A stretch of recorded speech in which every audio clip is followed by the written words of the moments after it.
Ahlan, salamu alaikum. In the before last video, there was a video about the four enemies to the quest, or the four big obstacles to the quest. We said that we will continue talking about the four characteristics. Those past ones were the four elements, now the four characteristics which block us in our spiritual quest, in our happiness, quest of happiness. So we say أعوذ بالله السميع العليم من الشيطان الرجيم بسم الله الرحمن الرحيم لا حول ولا قوة إلا بالله العلي العظيم. Welcome to all of us, welcome to all of you, welcome together for making this meeting possible. We are asking to share a moment of learning together and learning from each other. As much of what is said is inspired by the hearts of those who are listening, or the questions in the hearts of those who are listening, with sincerity, seeking to understand. So Rasulullah sallallahu alaihi wasallam, after talking about the four enemies, now fifth, ego, shaytan, dunya, and Hawa. We talked about vain desires, and he said there is no other enemy to believers, meaning it's useless to walk into life having enemies of any kind. People out there are your brothers and sisters. You should just be cooperating with them in goodness. And difficulties of life are the exercises to learn and to grow. So Rasulullah, after talking about the four enemies, he said four characteristics. Four characteristics are الحسد والغضب والعناد والكبر. Envy, anger, stubbornness, and arrogance. And he said the mother of all, he said those four characteristics are characteristics of evil. Those who have these characteristics are simple agents or soldiers of evil. Even if they don't realize that, or they don't intend it, if we give room to these characteristics, we are giving room to be used by evil. The first characteristic, the mother of all evil characteristics, is envy. And envy is defined as wishing, when we see somebody happy, or we see somebody getting something, or getting what we define as an advantage, we wish that they lose it, that they lose that advantage. That's envy. And the dangerous thing about envy is that often it comes under the cover of good intended attitude. Workers of the world, unite. Those rich people are so bad. This country is so this. That race is, that family. And we look for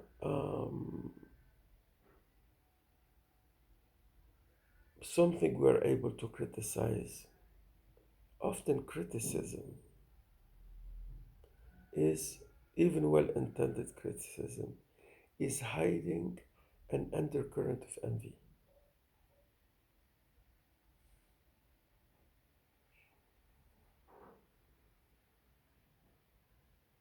For envy is questioning the order of things as it is. So, but you say, yes, but we have to question when there's injustice. Well, obviously, we have to.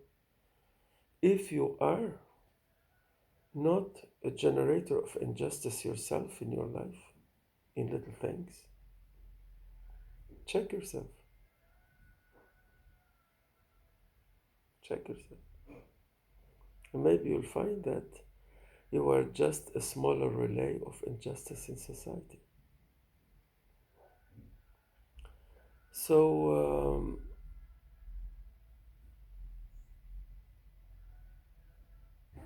envy is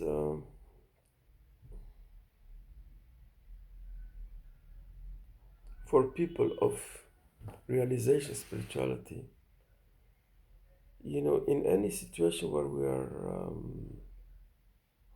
disagreeing without understanding the ecosystem, how the ecosystem works, disagreeing with the order of things. Because more often than we realize, everything happening is but a natural result to the process going on. Because nature has its own mechanism. And these mechanisms, when they interact, they produce a given result. So as often, instead of looking to the wisdom behind things, we just criticize. Oh. So criticism on the level of individuals, we call it envy, as we said often. But also it's important to realize that even social movements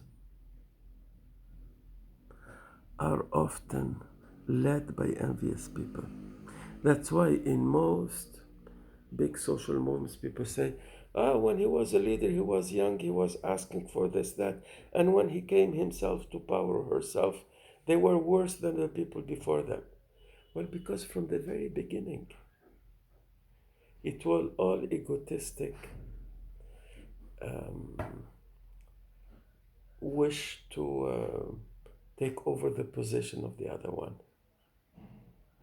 by criticizing, and then the crowd follows. So envy is on an individual level, maybe on a group level, maybe on a generational level.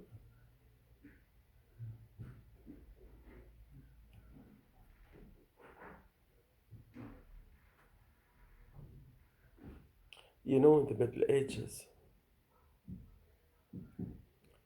when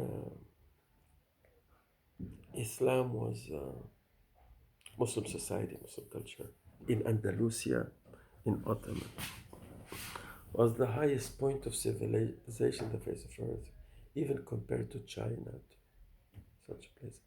It even took, in the Ming time, it took that culture to China. In the Mughal time, it took it into India.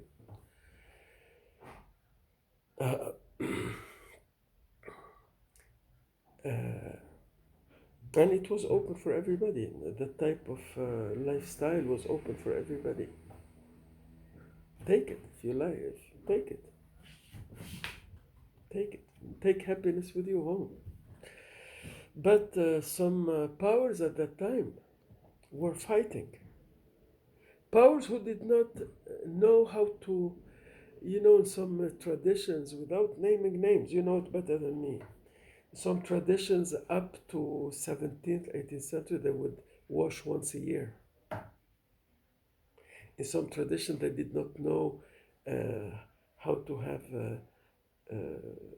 a hygiene system in the city or hygiene system in society.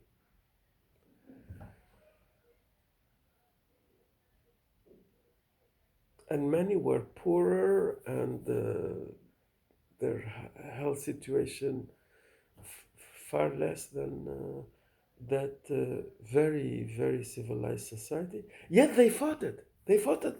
They fought it. They want to break it. They want to burn it. They organized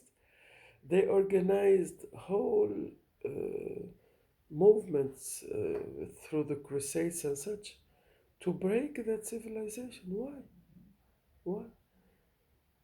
Why?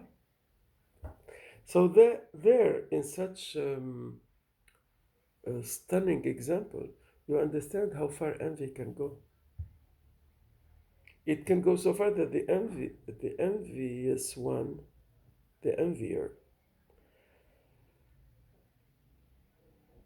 would, instead of taking advantage of the example they see or of the system they see, they would rather break it. They would rather destroy it. So Shaitan, ista'idhu billah, when he saw Adam, peace be upon him, he said, I don't prostrate to Adam. This is the symbolism of the traditional narrative about. And he right away, and this is the way of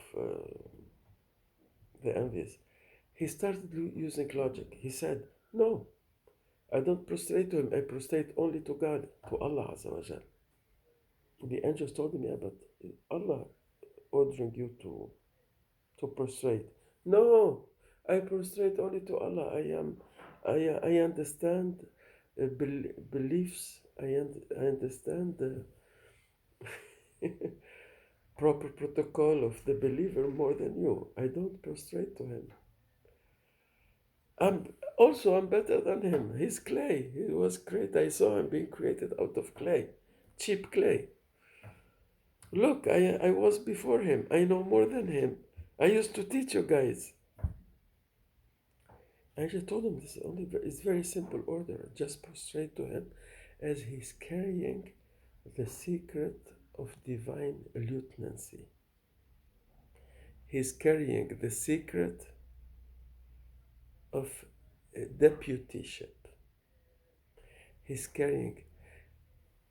Adam is carrying in him the seed of Muhammad, peace be upon him. He said, no, you're telling me to prostrate to a piece of clay. I am the real believer.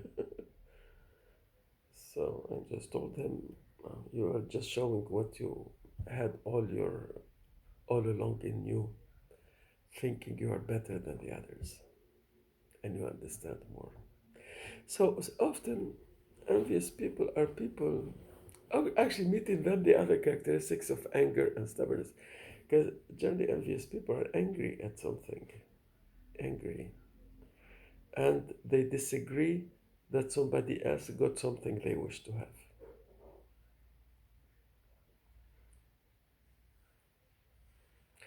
Today, inshallah, this point with envy, hasad, is made. Inshallah, maybe we say more. At the time, as I feel the point did not get all that it needs to get, we can get much more meanings out of this point. But we will say, وَمِنَ اللَّهِ التَّوْفِيقِ بِحُرْمَةِ الْفَاتِحَةِ, and we present the blessings of this meeting to all those who made it possible, especially to our teachers, our parents, and Mama Habiba, who is behind all of this good work. And we'll meet again to continue on this point of envy and to treat the other points connected to it of anger, stubbornness, and arrogance.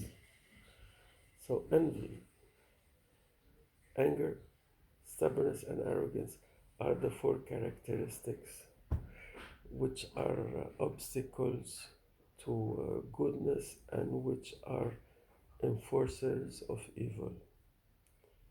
May Allah Azza wa Jalla bless us all. May Allah Azza wa Jalla bless you all. May Allah Azza wa Jalla make our next meeting to be very soon. Wa tawfiq al-Fatiha.